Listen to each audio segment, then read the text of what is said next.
하나님의 말씀 역대상 15장 말씀입니다. 다윗이 다윗성에서 자기를 위하여 궁궐을 세우고 또 하나님의 계를 위하여 처소를 예비하고 위하여 장막을 치고 다윗이 이제 하나님의 언약궤를 모셔오기 위해서 이제 준비하는 장면을 여기서 나타냅니다. 먼저 자기를 위하여 왕궁을 세웠다. 이것은 이제 다윗성은 다윗이 여부스 거민에게서 빼앗은 시온산성을 가리키는데 다윗이 세운 왕궁은 히람 왕의 도움을 받아 지은 궁궐과는 시기적으로 다른 것이고요. 그래서 이제 다윗의 왕궁은 통치 초기에 지은 것이라고 볼 수가 있습니다. 하나님의 계를 위하여 처소를 예비하고 장막을 쳤다는 것은 다윗 왕의 왕궁 건축에 뒤이어서 기술되어 있는데 이는 다윗 왕이 자신의 궁을 건축하는 동안에 장막을 지은 사실을 여기서 말씀합니다. 다윗이 세운 이 장막은 분명히 옛 성막을 본따 새로 지은 것이다. 이것을 알 수가 있고요. 1차 안치식 때 언약궤를 예루살렘에 모시지 못했던 다윗이 이번만큼은 반드시 안치하기 위하여 철저한 사전 준비를 하였음을 보여주고요. 법궤를 예루살렘으로 옮기게 된 동기에 대해서 여호와께서 오베데돔의 집에 복을 내리신 까닭입니다. 그래서 오베데돔의 집에 하나님께서 복을 내리셨다는 것은 하나님의 진노가 그쳤다는 것을 알게 되었기 때문에 그래서 이제 예루살렘으로 궤를 옮기려고 마음을 먹었던 것이고요. 그리고 예루살렘이 기도와 예배의 중심지가 되기를 오래전부터 바라는 마음에서 이같이 행한 것이고 그 동기는 하나님의 영광을 추구하는 깊은 신앙적 측면에서 볼 수가 있습니다. 가로되 내 이 사람에게는 하나님의 계를 맬 수 없나니 이는 여호와께서 저희를 택하사 하나님의 계를 메고 영원히 저를 섬기게 하셨음이니라 하고 그때 법궤가 오베데돔의 집에 머문 지 3개월이 지난 후를 말합니다. 그때 이제 내 사람에게는 하나님의 계를 맬 수 없다. 지난번 우사의 죽음이 언약궤 운반에 관한 여호와의 율법을 어긴 결과라는 것을 다윗 왕이 깨닫고 하는 말입니다. 그래서 언약궤는 오직 고앗 자손들만이 관리하게 하신 여호와의 명령을 지적하는 말이 여호와께서 저희를 택했다. 택한 자만이 언약궤를 운반할 수 있다는 것을 말하고요. 이스라엘 온 무리를 예루살렘으로 모으고 여호와의 궤를 그 예비한 곳으로 메어 올리고자 하여 이스라엘 온 무리는 제사장과 레위인들 그리고 이스라엘 각 지파를 대표하는 장로들과 지휘관들을 가르치고요. 그래서 이제 다윗 왕과 온 이스라엘 백성들의 봉사로 이루어진 이스라엘 전체의 사역이었음을 강조하고 있는 말씀이고요. 아롯 자손과 레위 사람을 모으니 아론 자손이라는 것은 제사장들을 말하는 것입니다. 대제사장 사독과 아비아달 또 아론의 자손이고요. 그앗 자손 중에 족장 우리엘과 그 형제 120인이요. 먼저 언급되고 있습니다. 이들이 그앗 자손이 왜냐하면 성막의 기구들을 운반하는 책임이 있고 그렇기 때문에 그앗 자손을 먼저 이렇게 기록하고요. 그앗은 레위의 둘째 아들입니다. 그리고 제사장의 조상이고요. 그의 후손 가운데서 아론 자손이 나온 것이고 족장 우리엘은 다윗 시대의 그앗 자손을 이끈 지도자고 우리엘이란 이름의 뜻은 하나님은 빛이시다 이런 뜻입니다. 무라리 자손 중에 족장 아사야와 그 형제 220인이요. 무라리는 레위의 셋째 아들입니다. 그의 후손들도 역시 성소에서 종책을 맡았고 성막의 띠 널판 그리고 기둥 받침 등을 운반하는 일을 맡았고요. 그의 이름은 레위 지파의 족보에 기록되어 있고요. 아사야라는 이름은 하나님께서 세우셨다 이런 뜻이 있고요. 게르솜 자손 중에 족장 요엘과 그 형제 130인이요. 게르솜은 레위의 장자입니다. 게르손으로 더 알려져 있고요. 그의 후손들은 성막 문장과 뜰의 휘장 등을 관리하는 직무를 맡았고요. 엘리사반 자손 중에 족장 스마야와 그 형제 200인이요. 엘리사반은 일명 엘사반으로도 불리우는데요. 그앗의 넷째 아들인 우시엘의 아들이고요. 그는 강야 시대의 그앗 족속의 족장이 되었고요. 헤브론 자손 중에 족장 엘리엘과 그 형제 80인이요. 헤브론 자손은 그앗의 셋째 아들이고요. 우시엘 자손 중에 족장 암미나답과 그 형제 112인이라. 우시엘은 그앗의 넷째 아들이고요. 그래서 여기서 보면은 5절에 우리엘과 그의 형제, 8절에 엘리사반 자손, 9절에 헤브론 자손, 또 10절에 우시엘 자손 모두 그앗 족속에 속한 것이고, 이와 같이 보면은 예루살렘에 모인 레위인 중에 그앗 자손이 대다수를 차지했던 것은 법궤 운반의 책임이 바로 그들에게 있기 때문이다. 이것을 알 수가 있고요. 다윗이 제사장 사독과 아비아다를 부르고 또 레위 사람 우리엘과 아사야와 요엘과 스마야와 엘리엘과 암미나답을 불러. 다윗 왕의 시대에는 대제사장이 사독과 아비아달 2명인데요. 사독은 아론의 아들 엘리아살의 후손이고 아비아달은 아론의 아들 이다말의 후손입니다. 대제사장 엘리의 후손이기도 하고요. 그래서 사독은 대제사장 계보에 기록됐는데 아비아달은 생략되어 있습니다. 이것은 아마 솔로몬 때에 이르러서 아비아달의 제사장직이 박탈되고 사독이 단독으로 대제사장직을 수행했기 때문에 그런 것으로 알고요. 저희에게 이르되 너희는 레위 사람의 족장이니 너희와 너희 형제는 몸을 성결하게 하고 내가 예비한 곳으로 이스라엘 하나님 여호와의 궤를 메어 올리라. 레위인의 조상들의 족장, 이것이 레위 사람의 족장인데요. 일반적으로 제사장들을 가리키는 말입니다. 몸을 성결케 하라. 제사장들은 하나님의 일을, 성스러운 일을 수행하기 전에 반드시 자신을 거룩하게 보존해야 할 의무가 있었고요. 거룩한 의식을 더럽히지 않기 위한 조치입니다. 이때 이제 제사장들은 몸을 씻고 의복을 갈아입고 아내를 가까이 하지 않았다고 하고요. 하나님의 언약궤를 예루살렘으로 옮김에 있어서 최선의 준비를 다하는 다윗 왕의 성실한 모습을 발견할 수가 있는 것이고요. 전에는 너희가 매지 아니하였으므로 우리 하나님 여호와께서 우리를 충돌하셨나니 이는 우리가 규례대로 저에게 구하지 아니하였음이니라. 3개월 전에는 이들이 기한 여라림에서 궤를 운반했을 때를 말합니다. 다윗은 수레로 궤를 옮기다가 우사의 죽음을 목격하게 되었잖아요. 그때는 여호와께서 충돌하신 자 우사 한 사람인데 다윗은 여기서 여호와께서 우리를 충돌하셨다 이렇게 말하는 것은 그때 잘못이 우사 개인에만 있었던 것이 아니고 자신과 수행하던 모든 레위인들에게 있었다는 것을 말하는 것입니다. 저에게 구하지 아니했다. 하나님께 여쭤보지 않았다는 것입니다. 그래서 언약궤 규례에 따라 운반하지 아니했다는 것을 여기서 다시 한번 생각하는 것이고, 이에 제사장들과 레위 사람들이 이스라엘 하나님 여호와의 궤를 메고 올라가려 하여 몸을 성결케 하고, 여호와의 궤를 어깨에 매기 위해서 사용되는 막대기, 그래서 채라는 것입니다. 레위인들은 성막의 성물을 운반할 때 반드시 그것들을 막대기 채에 끼워서 어깨에 메고 운반했어야 됐고요. 하나님의 성물에 손을 대면 부정을 입히는 것을 막기 위한 조치라고 봅니다. 그래서 레위인들은 율법 조항에 따라서 하나님의 궤를 운반하는 것이고요. 모세가 여호와의 말씀을 따라 명한 대로 레위 자손이 채로 하나님의 궤에 어깨에 매니라 이런 말씀이고요.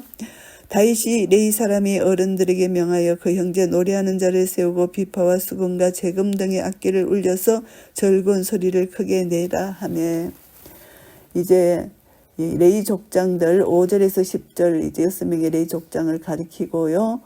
레위 사람의 어른들은 이들을 가리킨다는 것이고, 그 다음에 그 형제 노래하는 자를 세운다는 것은 찬양하는 자, 다윗 왕이 이들을 구별하여 세운 것은 예루살렘에 입성하시는 여호와께 영광을 돌리기 위한 것이고, 이것을 계기로 성전 찬송의 역사가 시작됐다는 것을 알 수가 있습니다. 비파, 수금, 재금 이 악기를 울려서 이제 하나님을 찬양하는 것이고요. 레위 사람이 요엘의 아들 헤만과 그 형제 중 베랴의 아들 아삽과 그 동종 무라리 자손 중에 구사야의 아들 에단을 세우고, 이 세 사람은 다윗 왕에 의해서 임명된 찬양 대장들입니다. 그래서 이들의 족보는 6장에 나오는데요. 헤만은 모든 찬양대를 지휘했고, 아삽은 헤만의 우편, 그리고 에단은 헤만의 좌편에서 직무를 수행했고요.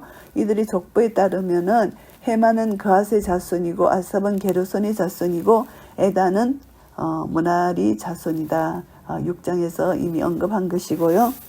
그 다음으로 형제 스가랴와 벤과 야아시엘과 스미라뭇과 여히엘과 운니와 엘리압과 보나야와 마세야와 마띠디아와 엘리블레후와 믹네야와 문지기 오베다돈과 여히엘을 세우니 그 다음으로 이제 헤만 아삽 에단 지를 받는 둘째 계급 그 다음으로 세우는 것입니다. 그 다음으로 세우고 그 다음에 문지기 오베데돔 3개월 동안 여호와의 계를 지킨 자인데 문지기 직분에도 이제 수금을 타는 직분을 수행하였던 자라고 보고요. 노래하는 자 헤만과 아삭과 에다는 놋재금을 크게 치는 자요. 이들은 이제 재금을 쳤는데 이처럼 놋재금을 친 것은 곡의 음조나 박자를 조절하는 전체 찬양대를 지휘하기 위한 것이고요. 스가랴와 아시엘과 스미라뭇과 여히엘과 운니와 엘리압과 마세야와 버나야는 비파를 타서 여창을 맞추는 자요. 여창에 맞췄다는 것은 소프라노 음조를 연주했다는 것이고, 그리고 마띠디아와 엘리블레후와 믹네야와 오베도돔과 여히엘과 아사시아는 수금을 타서 8점에 맞춰 인도하는 자요. 8점 이것은 이제 베이스 음력을 여기서 의미하는 것이고요. 레위 사람의 족장 그나야는 노래에 익숙함으로 노래를 주장하여 사람에게 가르치는 자요. 여기서 나오는 레위 사람 족장 그나야는 음악을 주관하는 자로 나타나 있지만 이것은 잘못된 해석이라고 합니다. 왜냐하면 노래에 해당하는 히브리어 마사, 언형은 나사인데 본래 들어올리다 뜻이 있다고 합니다. 이 단어가 간혹 목청을 높여 말하다 뜻으로 사용되기도 한다고 합니다. 그런데 그나야는 무거운 짐을 들어올리거나 옮긴다는 뜻으로 사용되어서 레위 자손들이 언약궤를 매는 것을 가리킬 때 이 용어가 자주 사용되었다고 하는데요. 이제 본질을 옳게 직역하면은 옮기는 레위인들의 두목 그나야는 익숙함으로 옮기는 일을 가르쳤더라 이렇게 해석할 수가 있다고 하는데요. 그나냐는 언약궤를 옮기는 직책을 맡은 레위인과 자손들의 족장이라는 것을 알게 되고요. 여호와 율법을 환히 알고 있었음을 나타내 주는 말씀입니다. 그래서 이제 하나님의 언사로 주어지는 것이고 이것은 이제 경험에 의한 것이 아니다. 하나님 율법을 아는 것은 언사로 주어진 것이다. 여기서 이렇게 말을 하는 것입니다. 그리고 이제 베레가와 엘가나는 궤 앞에서 문을 지키는 자요. 베레가는 궤 앞에서 문을 지킨다. 이들은 궤를 옮기는 자들 가운데 속한 한 조로서 아무도 법궤를 만지거나 그것에 가까이 하지 못하도록 궤 앞에서 지키는 자들이라고 할 수가 있고요. 제사장 스바냐와 요사밧과 느다넬과 아비세와 스가랴와 버나냐와 엘리에셀은 하나님의 궤 앞에서 나팔을 부는 자요 오베데돔과 여히야는 궤 앞에서 문을 지키는 자들아. 언약궤가 이동할 때 7명의 제사장들이 나팔을 불었던 것은 율법에 명시된 바를 따른 것이고요. 이때 나팔 소리는 하나님의 위엄과 권위를 상징하는 것이고 단순히 연주를 위한 것이 아니라는 것을 알게 되고요. 이 나팔은 이스라엘 백성들에게 있어서 성물로 간주됐다고 합니다. 오베데돔과 여히야는 궤 앞에서 문을 지키는 자라는 것이고요. 이에 다윗과 이스라엘 장로들과 천부장들이 가서 여호와의 언약궤를 즐거이 메고 오베데돔의 집에서 올라왔는데 이스라엘의 백성의 대표자들이 법궤 운반에 동참했다는 것입니다. 오베데돔의 집에 머무른 법궤로 인해서 그 집에 큰 축복이 임했다는 소식은 온 이스라엘에 대한 하나님의 진노가 풀려졌다. 그래서 그게 힘을 얻어서 예루살렘에 법궤를 모실 만반의 준비를 마친 이스라엘 백성들은 이제 법궤를 운반해 오는 일만 남았잖아요. 그래서 법궤를 운반해 오려고 올라갔는데 하나님이 여호와의 언약궤를 맨 레위 사람을 도우셨으므로 무리가 수송아지 7과 순양 7으로 제사를 드렸더라. 하나님께서 지난번 우사를 죽이신 같이 레위인들에게 재앙을 내리지 아니하셨다는 것입니다. 수송아지 7과 순양 7으로 제사를 드렸는데 궤를 맨 레위인들이 무사히 6걸음을 행한 후에 우리들이 하나님께 감사 제사를 드렸고요. 제물로 바쳐졌습니다. 소와 살찐 것 이것이 또 수송아지 7, 순양 7 제물로 바쳐진 것이고요. 이 제물은 무리들, 장로들, 천부장들과 따르는 무리들이 함께 드린 것으로 나와 있고요. 다윗과 개를 맨 네 사람과 노래하는 자와 그 두목 거나냐와 모든 노래하는 자도 다 세마포 겉옷을 입었으며 다윗은 또 배 에봇을 입었고, 여기서 보면은 이제 세마포 겉옷을 입는 것은 이제 고운 실로 짠 배 이것인데요. 세마포로 만든 옷은 대개 성직을 맡은 제사장 레위인들이 입었던 것이고, 찬양대원들도 거룩한 직무를 수행하기 위해서 이 옷을 입었고요. 다윗도 이 옷을 입었다는 것입니다. 다윗은 이제 배 에봇을 입은 것은 제사장적 신분을 나타내는 간편한 옷이고, 엉덩이까지 내려오는 소매가 없는 겉옷인 대제사장의 에봇과는 다른 것이고, 그리고 이제 레위인도 아니고 제사장도 아니었던 다윗 왕이 이 옷을 입은 것은 아마 제사장 나라인 이스라엘을 대표하는 제사장적 왕으로서 하나님의 보좌를 정성껏 모셔오기 위한 것 같다, 이렇게 볼 수가 있고요. 이스라엘 무리는 크게 부르며 각각 나팔을 불며 재금을 치며 비파와 수금을 힘있게 타며 여호와의 언약궤를 메어 올렸더라. 온 이스라엘이 이제 언약궤를 메어 올립니다. 밑에서 위로 올라가던 뜻인데 올라가게 하다. 이 말은 이스라엘이 저지대에서 높은 고지대인 예루살렘으로 언약궤를 옮긴 것을 표현하는 말이고요. 여호와의 언약궤가 다윗성으로 들어올 때에 사울의 딸 미갈이 창으로 내어다 보다가 다윗 왕이 춤추며 뛰노는 것을 보고 심중에 업신여겼더라. 다윗 왕의 아내 미갈은 다윗 왕이 채신 없이 뛰놀며 춤추는 것을 보고 업신여겼습니다. 그러나 미갈이 다윗 왕을 업신여긴 근본적인 이유는 그가 다윗성에 입성하고 있던 하나님의 궤를 별로 중요하게 여기지 않았다, 이렇게 생각할 수가 있습니다. 하나님의 궤의 입성의 의미를 제대로 파악하지 못하고 있었기 때문에 다윗 왕의 행동을 한낱 채신 없는 장난으로 보게 된 것이고요. 그런 이제 그 사람의 이런 시각, 미갈의 시각, 이것은 하나님 궤의 중요성을 알지 못했던 사울 왕의 생각, 그런 영향을 받았을 수가 있다고 볼 수가 있고요. 미갈이 다윗 왕의 아내이지만 특별히 미갈을 사울 왕의 딸이라고 이렇게 소개하고 있는 것은 미갈은 다윗 왕을 업신여긴 행동으로 인해 죽는 날까지 자식을 얻지 못했다. 그것을 우리가 알 수가 있는 것이고요. 역대상 15장 말씀을 정리하겠습니다.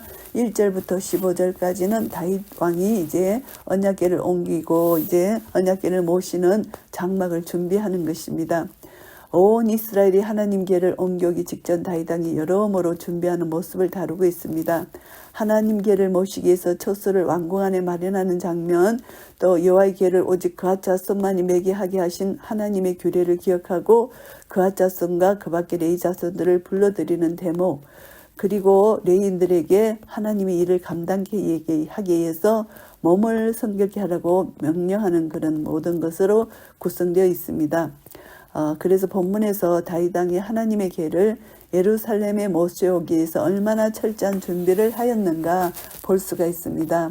하나님 궤를 모실 수 있는 처소를 마련했고요. 그 처소를 마련할 때 다윗성을 최초로 건설한 때입니다.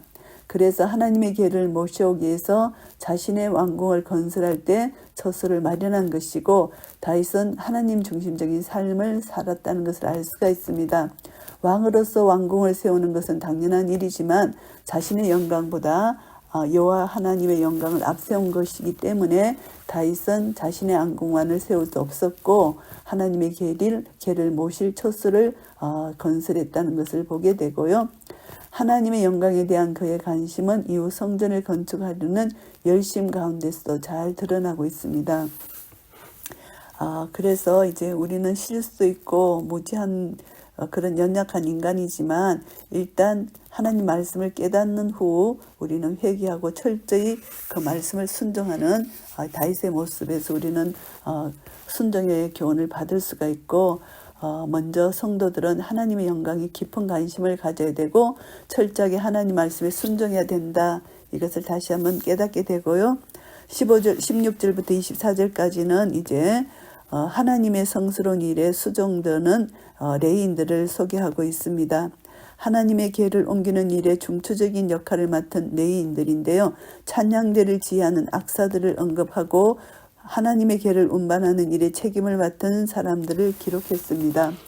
하나님 계를 운반하는 일이 특별히 구별된 일꾼으로 말미암아 이루어지고 있다는 것을 알 수가 있습니다. 온 이스라엘에 합의하여 이 성스러운 일이 이루어졌어요. 그래서 이들은 특별한 재능을 가진 자들의 봉사로 인해서 이 일이 성취되었다는 것을 알 수가 있습니다. 여기에 본문에 소개된 인물들은 모두가 하나님으로부터 특별한 재능을 부여받았고 하나님의 일을 위해 중요한 임무를 맡은 자입니다. 이들의 사역은 어느 누구도 자신이 원한다고 할 수 있는 일이 결코 아니고 오직 하나님으로부터 거룩한 직분을 수행받았다. 하나님이 주신 은사로 이렇게 할 수 있다는 것을 알게 됩니다. 하나님께서 우리 교회를 섬길 때도 각자에게 은사를 주셔서 거룩한 사역을 능히 감당하게 하시는 것을 우리가 알게 됩니다. 25절부터 29절까지는 이제 이 모든 하나님의 법궤 운반이 성공적으로 잘 마쳐졌습니다. 그래서 이제 온 이스라엘이 하나님의 궤를 다이승에 모셔오는 현장을 생생하게 묘사하고 있습니다. 언약궤가 성공적으로 운반이 되었고 제사를 드리고 온 이스라엘이 이제 기뻐하는 모습, 기쁨과 정성으로 하나님께를 모셔왔고 찬양하는 그런 모습, 춤추는 다윗왕의 모습. 그러나 미갈은 속마음으로 멸시했던 것, 이것이 기록되어 있습니다. 이것을 보면서 이제 언약궤가 예루살렘에 이제 모셔오는 것, 이것은 정치적 종교적 구심점으로서 예루살렘의 위상을 특별히 부각시키고 있고 언약궤를 무사히 안치시킴으로 정치 종교적으로 안정되어 가는 이스라엘의 안정을 나타내는 것이고요. 하나님의 궤를 모시는 자들이 소유한 전인격적인 섬김을 볼 수가 있습니다. 먼저 이스라엘 지도자격인 왕과 장로들과 천부장들이 이 일에 모범을 보였고요. 그리고 외식적으로 하나님을 섬긴 자들이 아니고 실제로 하나님을 성심으로 섬긴 자들이라는 것입니다. 그래서 하나님의 궤를 모시고 온 이스라엘이 먼저 하나님께 제사 드리고 일을 시작했다는 것을 알 수가 있고요. 이 제사는 자신들이 하나님 궤를 모셔올 수 있도록 기회를 주신 하나님께 감사를 드리는 의식이고 그리고 또 하나님께서 이 사역을 끝까지 이끌어 주시기를 바라는 간구의 의식이기도 합니다. 하나님을 향한 감사, 또 하나님을 신뢰하는 믿음으로 이 사역을 수행하게 되었고요. 언약궤 이전에 관계된 모든 사람이 제사장 의복을 갖춰 입었고요. 하나님의 궤를 모셔올 때 있는 힘을 다하여 악기를 연주하고 환호했다는 것. 다윗왕은 하나님의 궤가 다윗성에 들어올 때 기쁨을 감추지 못하고 춤을 추었고요. 하나님의 궤를 모셔오는 가정에서 온 이스라엘은 하나님 앞에서 자신의 모든 것을 드린 것처럼 기뻐했다. 이것을 알 수가 있습니다. 이들의 섬김의 모습 참 아름다운 모습이고요. 우리가 하나님을 섬길 때 마음과 성품과 힘을 다하여 하나님을 섬겨야 된다는 거 절대 우리는 거칠애로 하나님을 섬기면 안 되고 내 자신 모든 것을 바쳐 섬겨야 한다는 그런 영적 교훈을 받게 됩니다. 마음과 성품과 힘을 다해 하나님을 사랑하는 그 사랑으로 하나님을 섬길 때 하나님께서 우리 각자에게 주신 은사대로 하나님 나라 영광을 위하여 아름답게 드릴 때 하나님은 우리를 통하여 영광을 받으시고 하나님 나라가 우리를 통하여 확장될 것입니다. 이런 은혜가 우리 모두에게 있으시기를 예수 그리스도 이름으로 축복합니다. 아멘.